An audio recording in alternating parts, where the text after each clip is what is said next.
We're going to record. There you We're go. going to make Jen a co-host. Yes, I would like to make Jen a co-host. Okay.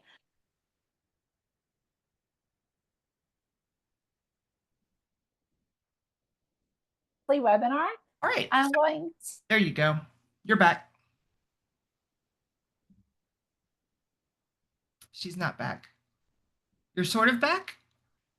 Why does this happen right when you hit record? Anyway, so until Ruth comes back, thank you so much for joining us today for Rita's fantastic presentation. I'm so excited. But before we get to that, we just want to invite you to our next webinar in June. We're going to have the famous, fantastic, unparalleled Patrick Rate talking to us about ethics in content development. Oh, and Ruth is now off camera, bless your heart. And since the slides aren't mine, we can't progress the slides. But if Ruth, if you can hear me, you can progress the slide. That'd be great. Sometimes what is the next? Sometimes she has to turn her camera off to keep it, to keep her profile from freezing. We'll see what's going on here. That is okay. It's interesting. Before the webinar started, we had a great conversation. You're back. Uh-huh. I love it. I was just filling time. Keep going.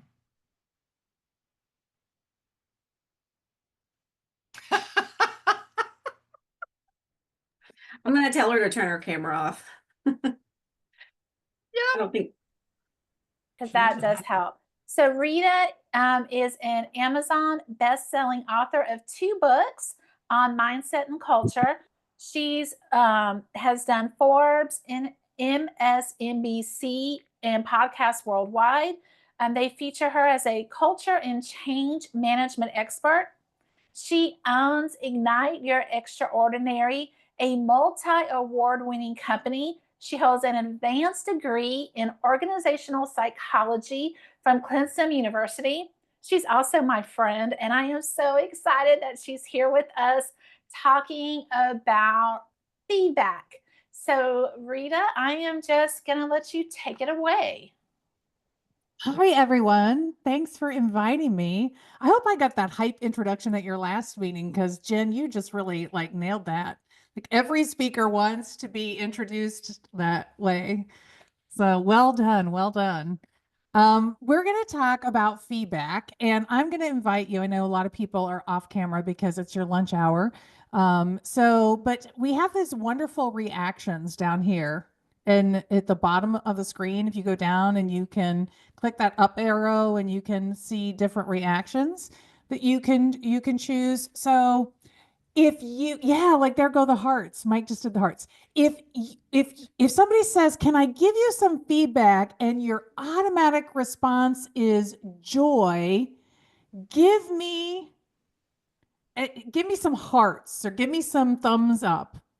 Anybody having that? Oh, there we go. We got a few people. If somebody says, "I have some feedback for you," how many of you, your first instinct is sort of that moment of dread, like you just got called into the principal's office? Yeah. I mean, I have to admit, that's me. I mean, it's biological. You know what I mean? I mean, it is fundamentally hardwired, it feels like, into my system that I have this strange, sort of negative response. Even though I know feedback isn't always negative, it doesn't matter.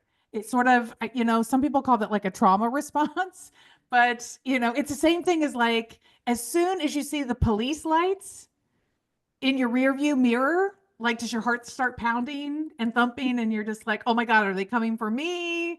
And it's, I think a lot of it is tied to, this is going to be a shame moment. I'm going to feel ashamed. And shame is such a strong and powerful emotion. And it creates traps for all of us. So what I want to do today in this presentation is I want to give you a different way to think about and to frame and talk about, this internal story we have about feedback that might be wrong. And I'm telling you, it's still a lifelong journey for me. So this isn't, you're going to flip a switch, but at least you could maybe start to have a different way of thinking about feedback inside of your head, so that when that moment triggers, that if you're one of those people that's like, you can begin to reframe it in your mind so that you can back yourself away from that emotional response. Because that strong emotional response, unfortunately, the problem with that is that it, here we go. Oh, I got to move you guys so I can hit the present button here. Present full screen. Okay, here we go. There we go. And so we have this moment where it's, we get this emotional zap in our bodies. But once you recognize that, you feel it so strongly, you have the opportunity to go, wait, is that true? And when you have a different framework that you can apply to that, you're going to find some strength in that. So this is all in the presentation deck just for you to reference, ways to reach out to me and all of that. But let's jump into the content because we have a limited amount of time. So we sent out the learning objectives, and these are the things that we're going to talk about today. And in this framework, what I want you to recognize is that feedback is actually a two-way exchange. So many of us practice and experience feedback as this one directional coming at you event. And that's part of what doesn't make it feel so very good. And we've been a little conditioned to see it that way, that it's, that you are just purely in this receivership. If you're on the receiving end of feedback and the other person has all the power, all the control, right? And so that triggers that that inner child within us that wants to protect. So we need to shift our understanding about that, both when we are the people giving feedback and when we are the people receiving feedback. And what was most beautiful is when we see feedback as an opportunity for us to realign. Right? So feedback is this opportunity for us to realign our practices, our expectations, our way of seeing the world. And so in that way, it is this two-way exchange. It's this place where we can connect and align so that we are triggering fewer strong negative emotions, right? And because when we have strong negative emotions, we are activating our fight-flight system, which means that we are shutting down this front part of the brain, the prefrontal cortex, where all of our logic and linear processing happens. And so when we are triggered into that place of, oh my gosh, I have fear, I have shame, right? We're not going to be as strong a communicator. So these are all the reasons why it's important to work on this. I do not have the ability, just others do, but not my skill set to manage what's going on in the comment section simultaneous to presenting. So Ruth or Jen or somebody, if you want to pause me at any point and let me know that there's something in the comment section, let me know. We'll also have time for questions at the end, so feel free to drop your questions into the comment section, and then we can go back to those at the end as well. So to help you understand a little bit of what I'm talking about what is happening biologically inside of you, I want to go to Peter Singe's work. Is anybody familiar? Raise your hand. Are you familiar with Peter Singe's work in the left-hand column? And this is, to me, the perfect tool for us to use to really understand what is happening in feedback mode. So this example comes from my early 20s when I was learning to play tennis. And I was paying for lessons. I was paying somebody to help me become a better tennis player. And so on the right side of the page over here, we have, all the things that she was saying to me during my court time when she's giving me a lesson. She'd say, move your feet, Finish that swing higher. Set your feet before you swing. Don't let your wrist bend like that, right? She's calling out all of these little changes that I need to make to what I'm doing. But what she's missing is on the left column over here in the gold. Because as she's saying these things, I'm thinking, I'm trying. That's what I'm trying to do. And then eventually, pretty deep into the practice, when I'm getting the 100th thing that I need to fix, right? I'm like, God, I'm just sucking at this today. And I can't do anything right, right? I'm starting to develop this defeated narrative inside of my head. So it doesn't matter that she's giving me all this great wisdom of her expertise in the right hand column, because am I processing it? When you look at my left hand column, am I really processing it? Am I in it? No, right? I'm stuck in an emotional place. It's triggering me into this emotional place where I am not really able to take advantage of everything she's saying. So even though everything she's saying to me is completely on target, and what I'm asking for in terms of paying her for her expertise, I'm over here with the big L on my forehead, right? Right? Just just going, I am a total loser at this. And it's not just because of what she's saying, because she's not saying anything wrong, right?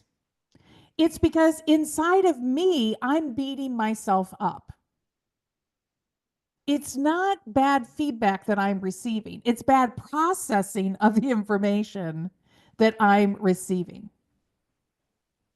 Because I'm in this place where I am telling myself a story that when I'm making this many mistakes, it's humiliating. I'm just not good enough. I should know better, right? So not only is she giving me a correction, but every time she gives me a correction, my little internal narrator is just jumping on the bandwagon, go, girl, get your stuff together. This is embarrassing. What are you doing? Can't you do anything right? Right? So there's this whole internal story that is going.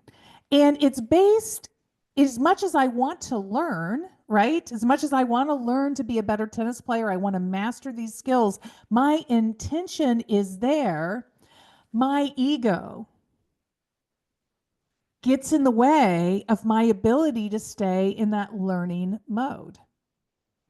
And so, unless I'm working really hard to be over here rewriting the story, saying, it's okay, you can make a mistake. That's all right.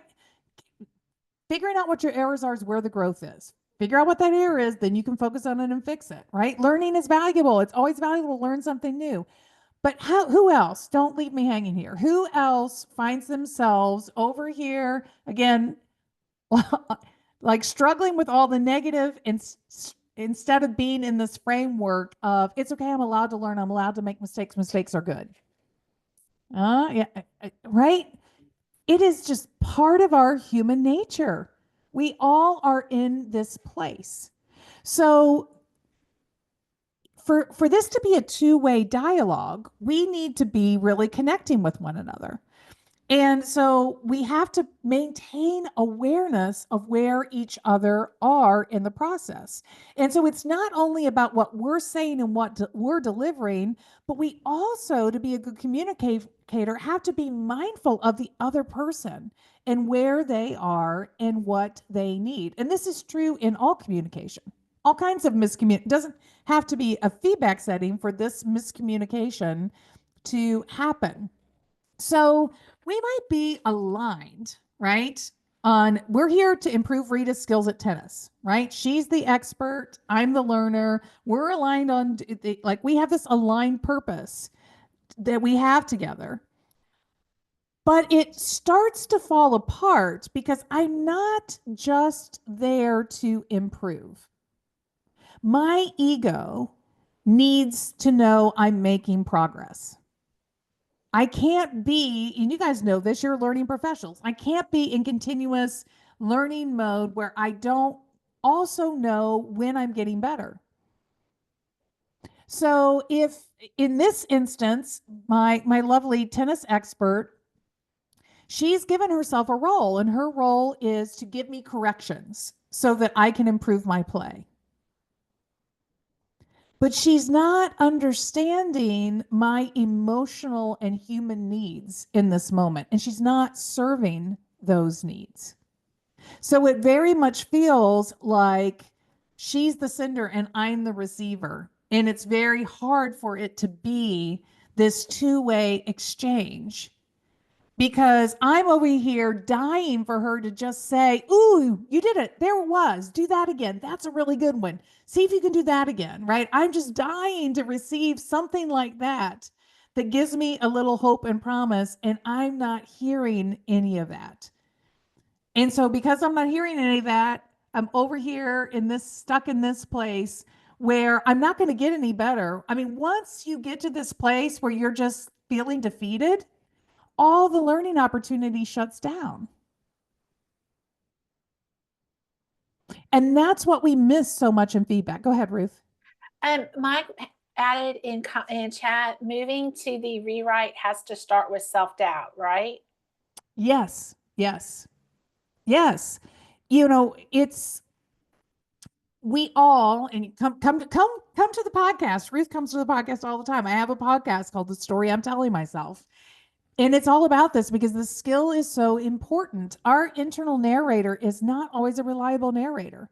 And she will tell us all kinds of things in an effort to help us, but that are misapplied and are not helpful or useful in that situation. And when we are in the learner's position, right? A lot of times that internal narration, people can name it. Oh, that's my grandma. She used to get on me like that. Or that's my dad. My dad always telling me, like, why is it taking so long? You need to learn this faster, you know, or a teacher that you had. So we have these developmental experiences often very early in our lifetimes. And so our internal narrative is there in a protection mode and often misapplied for us.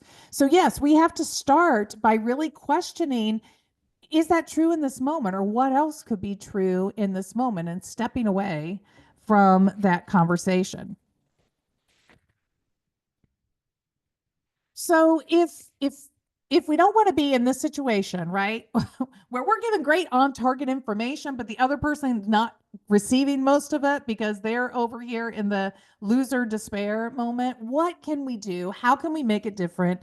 And how can we make it be more of a dialogue where we are in collaboration together instead of this one directional or one directional exchange back and forth? I mean, even sometimes when we are in two-way conversation, it still feels very one directional, right? We're just directing at each other. We're not really coming together and communicating in a collaborative way. So these are the 3 C's that I use for essential and effective feedback. The first is connection. You have to focus on the relationship that you have with somebody. Do you have good connection with them? You know, one of the challenges in the tennis example that I gave is that she never really got to know me as a person. You know, she was just on the court. She had a bucket of balls. And she had, you know, whatever the lesson plan was. And it was like, okay, let's just get at it. So there was no real relationship bank account to draw upon. So when she starts hammering corrections at me and I'm never getting any praise at all, right? It's very quickly moves into deficit mode because we don't have any real relationship there. The other thing is the permission. I will tell you in this story with this particular tennis coach, I finally, I think about the 3rd lesson. I was taking, it was a 2-on-1 lesson, and we paused to get water and take a minute's break. And I walked up to the net and I said, I have to tell you that I do a lot better when I'm hearing positives and not just what I'm doing wrong. So if you could let me know when I'm doing stuff right, it would really help me do better as a learner in this situation. So I asked for what I needed, right? So sometimes you have to ask for what you need, but also if you want to give information to somebody else, especially feedback for improvement, do you have permission? Do you have permission in that relationship? You know, if you've ever had a stranger just come up to you and say, you shouldn't do blah blah blah, and you're just like, who are you? And why are you talking to me, right? It's very hard to take that in. Relationship is so important. So you've got to work on the connection, and it can't just be in the moment that you're giving the feedback. Relationships are built over time. So you have to pay attention to that over time. The next one is curiosity. And I love this saying from the 7 Habits: seek first to understand, then to be understood. So often we start from what we want to say. We're so focused on our messaging and trying to get our messaging right, when really, again, part of that connection is asking the other person. Here's a great example. When I was managing my team at the Gap, I had a lot of young HR people that were just coming in. This was one of their first jobs out of school. They had a lot of things to learn. And they would have tasks and assignments, things they needed to go meet with business leaders and do, like annual performance review stuff or succession planning stuff. And sometimes those it'd come back to me that those conversations didn't go well. And so even though I had all kinds of specific feedback I wanted to give them, the first question I always asked was, tell me about what happened today in that meeting. Giving them a chance to talk about their experience.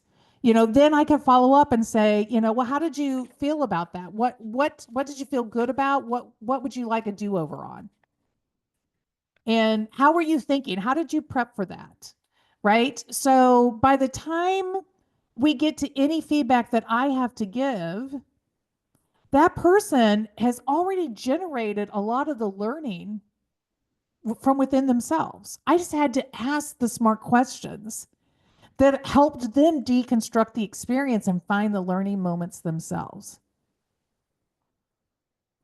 And that's part of building connection and permission, right? When you start with curiosity, then you are acknowledging everything this person knows.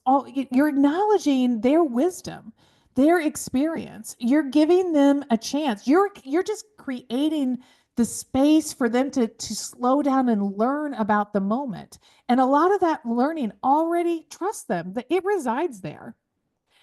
But it's more powerful when they have to speak it out loud.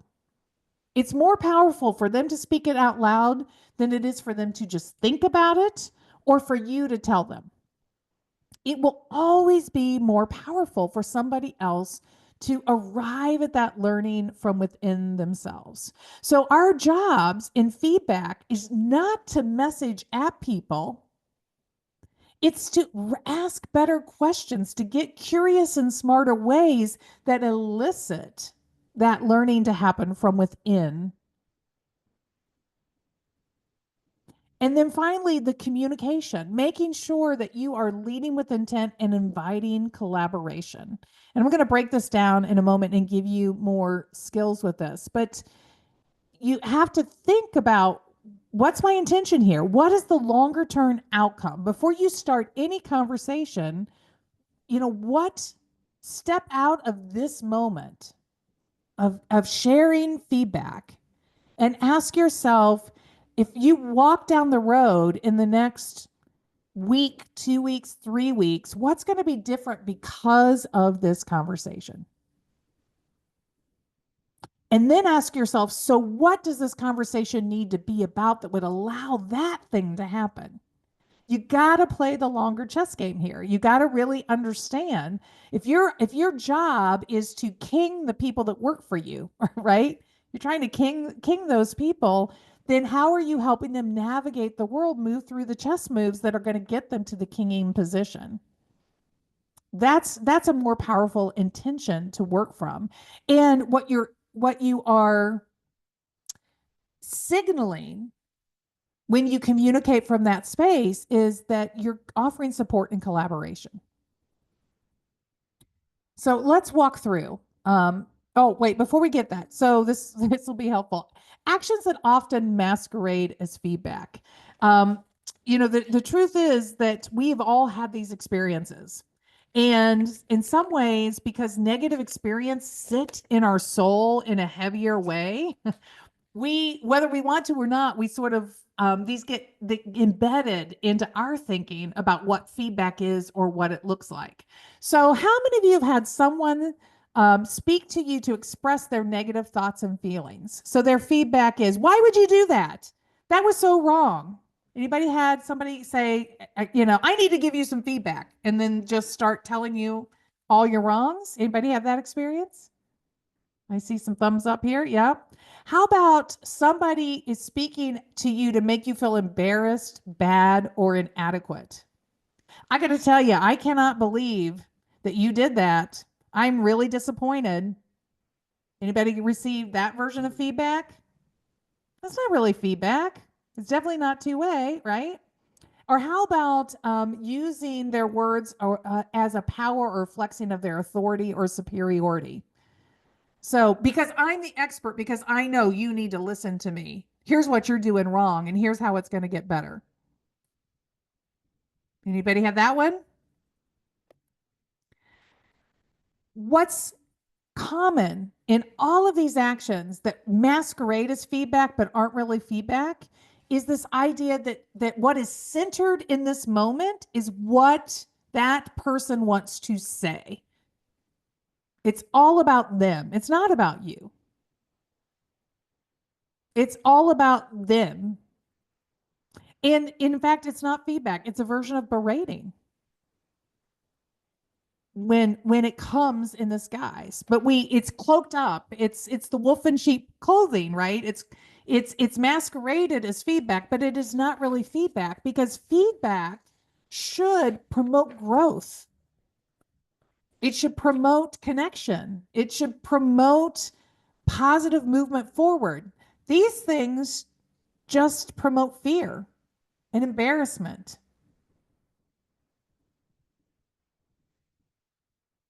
So, connection. Step one, to improve your game at connection, reframe your role from authority to collaborator and coach. So when you put yourself in this expert, I'm an expert or I'm an authority in this, and it's my job to give my wisdom to other people, right?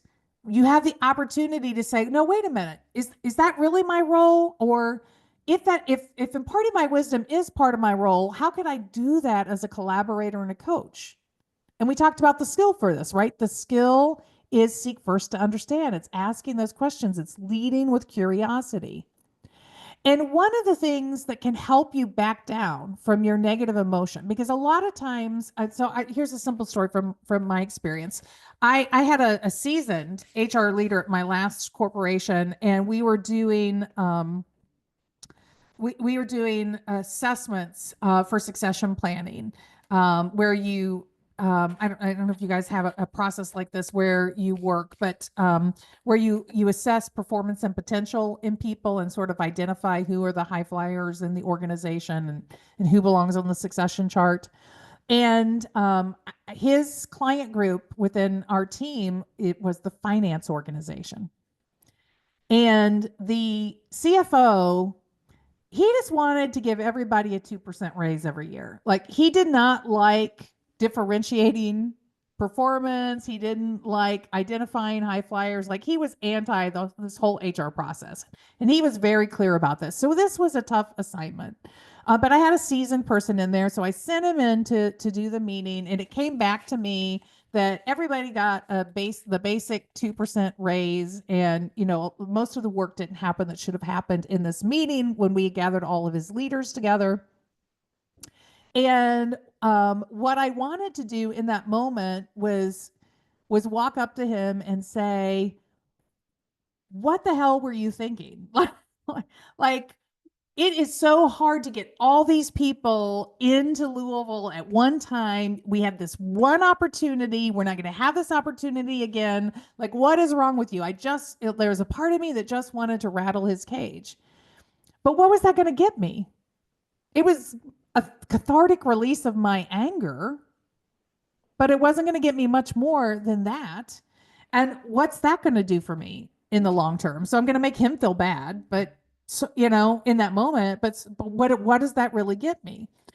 So when I ask myself, why am I feeling so angry about this? What am I so upset about that I just want to go vomit my anger at my employee?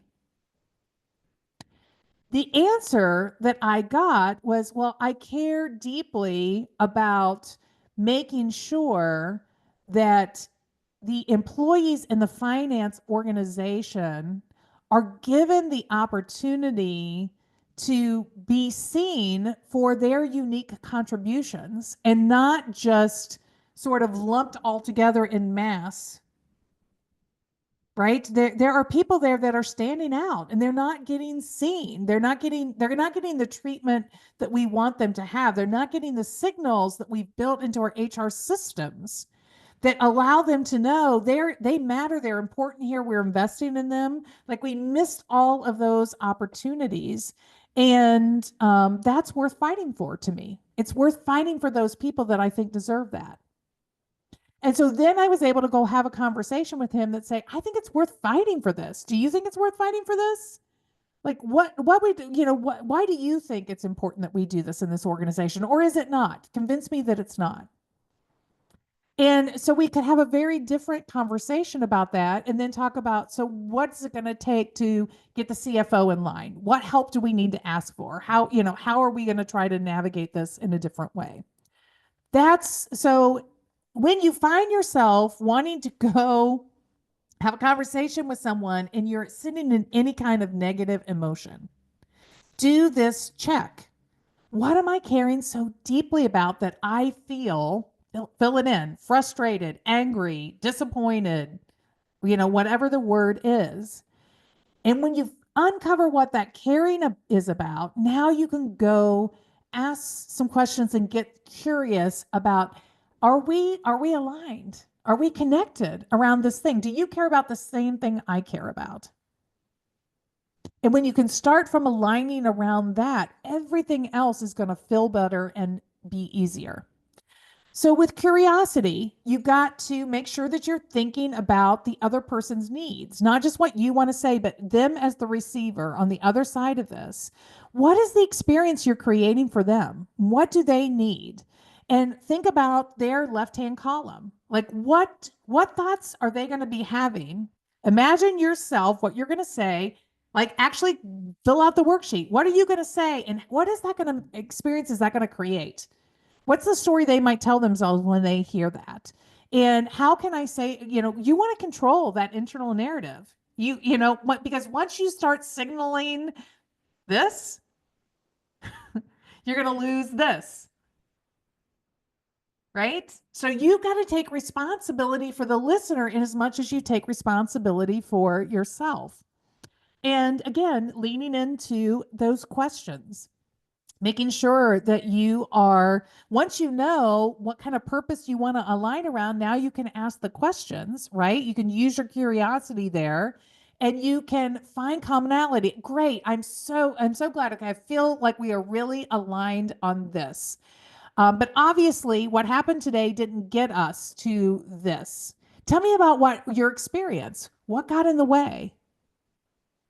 What could we do different next time, right? These are, so much of the thing that we get wrong is thinking that, especially when we're in a leadership position, that it's our job to know the answers and impart them, to deliver our wisdom.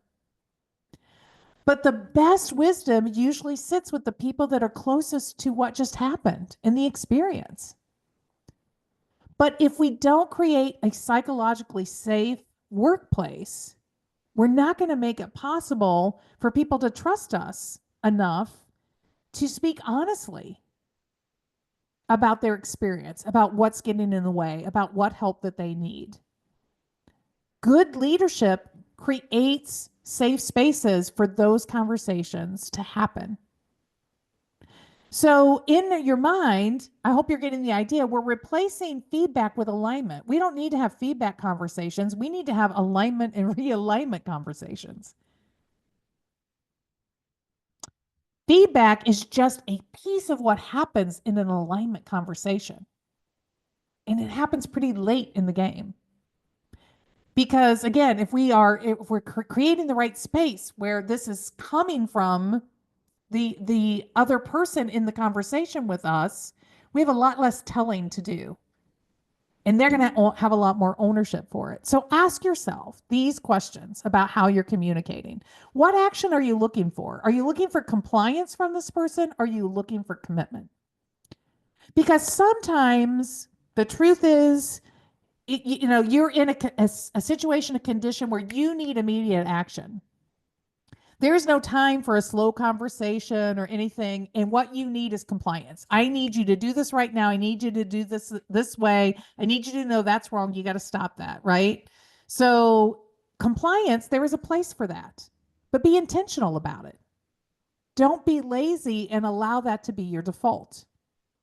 Because whenever you can invest a little more time in getting true commitment through this alignment conversation, long term, you're going to be crowning more kings on your employee chessboard. Replace guilt and shame motivators with inspirational motivators. Ask yourself, what's going on in their left-hand column? Am I offering a conversation that's going to trigger guilt and shame, or am I offering a conversation that is inspiring them to want to do better moving forward, is inspiring them to dig in and secure all the learnings from the experience that they just had? And lastly, what's the initiative that you want long term? Do you want them to be dependent on your expertise and advice so they can't make a move without you? Or do you want them to feel that they can operate with independence and ownership? Because what employees want and need to give their best is autonomy. Autonomy is just a fancy word for independence and ownership over their work. So if you are creating a space through feedback where they feel like they can't make a move without your approval, you're creating dependency on your knowledge, your expertise. Then again, you're not moving down the chessboard to make kings. You're just moving people around with no longer term betterment. And when people feel that, they recognize it. And it's not what they're looking for. And they're going to start looking for other places to be. So let the left-hand column be your guide, right? What are your words and actions? Preview conversations when you can take the time. And again, I understand there are situations where it is not possible, but when you can take the time, really play it out. What do I want to say? And how do I think that's going to be received? Maybe what headset do I need to people to be in? Sometimes you've got to lead with your intention. One of the things that I teach leaders in my leadership workshops is to start off with your intention. So if we go back to the example that I shared with the finance leader, what I said in that moment to my employee is, I know that you know how to do these HR systems. I know that you have great expertise in this. I also heard that this didn't go well today. And I think it's important that we work together to understand why that happened and to figure out how we can start to influence that to be different moving forward. Are you in? Could we have that conversation? I asked for permission. Right? And so right away, I'm saying, I'm not here to attack you. I know what happened, but my intention is betterment. My intention isn't just to shake my finger in your face and tell you that you didn't do it right. In fact, I know I don't need to do that because I trust you as the expert that you are in this. But obviously, we got to have a better battle plan next time, right?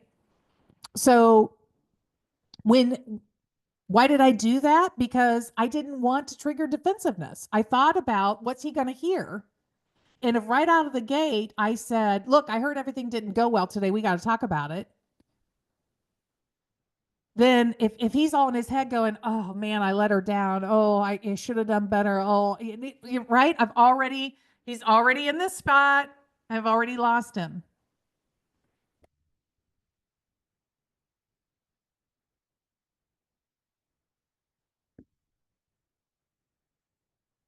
All right. Do we have any questions in the comments?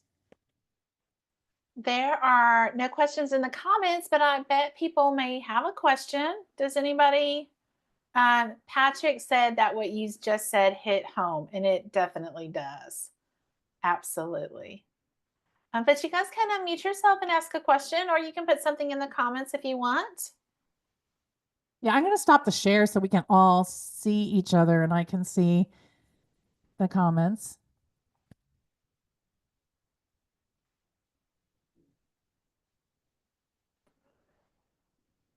If I did that good, yay for me. If you're not familiar or you want more details on the left-hand column activity, this is an application of that technique.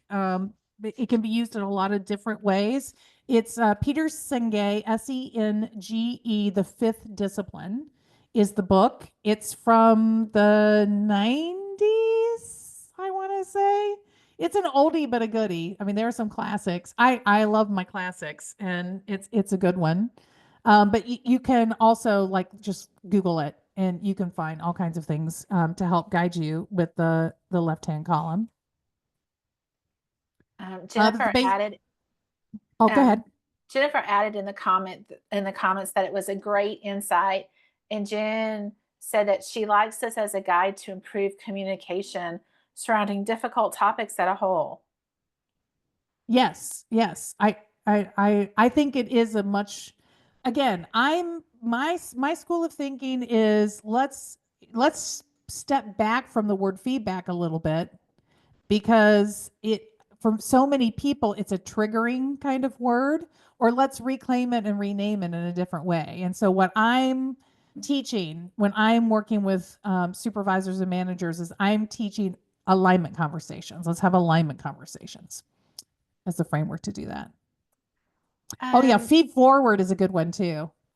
Same idea with feed forward. And I don't know why feed forward didn't get better traction. It never really made it into the general nomenclature, but it's the same kind of principle. And so reading up on some of the writing about that, it's the right same idea, but that one just never really stuck, in my opinion. So how do you predict the left side?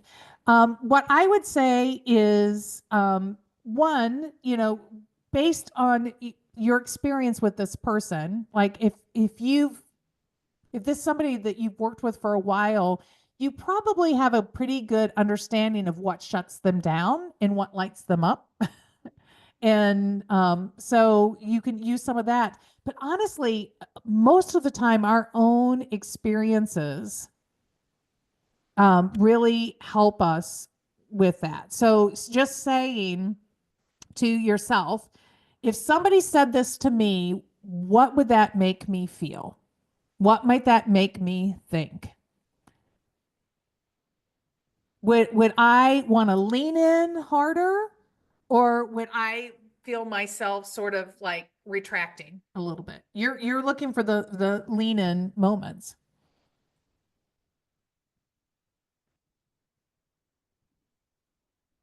Yes, and it does help on both sides. It completely helps on both sides, giving and receiving. Because if you ever get the email or the call that says, "Hey, can you come by my office?" and you're thinking, "Oh," just in the face. You're thinking, "Oh," right? Yes, you do have to be able to read the room a little bit. It's a perfect time for you to stop and think about this upcoming conversation, right? And deconstruct a little bit. Like, what am I already telling myself about this conversation? And because again, if you're walking in with anxiety, fear, trepidation, those kinds of things, your armor's already on, and so you're not going to be as in tune or listening, right? So going back, thinking about my little slide, and you guys will have these slides, it's okay, I'm allowed to make mistakes. It's okay, learning is growth. It's okay, reminding yourself, like stepping back from that fear and anxiety a little bit. And even the other thing I would say is check in with people. So the other thing is, and if you do this well, when you get more practiced at it, you are going to read. And if you have decent emotional intelligence, which you guys are trainers, so I'm assuming that that you guys have good emotional intelligence, you can sort of read the body language and sort of see when you're starting to lose somebody. And that's the moment to pause and say, I think maybe I've said something that upset you, and I didn't really intend to upset you. Do am I reading that right? Should we continue on? Do you want to take a break? All of those things are opportunities. So you can always check in with people. There's always that opportunity to reassert. I just want to say again, my intention here is I believe in you. I see all of your capability and capacity. I want to help you be better. And I don't want to assume what the right answer is. I want us to uncover that together. Are you okay for us to stay in this conversation a little bit longer? I'm feeling really good. So far, I think we've identified this, this, and this. But there's this one other area that we haven't talked about that I think might need attention. Are you good if we spend a few more minutes on that, or do we need to circle back? Right? So check in. So again, it's this idea of not sender receiver. It's eliminating, it's my job to, send this message and say, no, this is supposed to be a dialogue. This is supposed to be two-way communication. Rita, I want to do the drawing. I want to do something fun. So yes. we have, because we've got about 10 minutes left, so we're running out of time. We have a copy of one of Rita's books. And just by showing up today, we're going to give it to somebody. Woohoo! I know everybody loves a book. I mean, you guys can see my bookcase. I love some books. So I'm going to share this screen, and I better not freeze this time because I want y'all to see the winner as it's drawn. So here we go.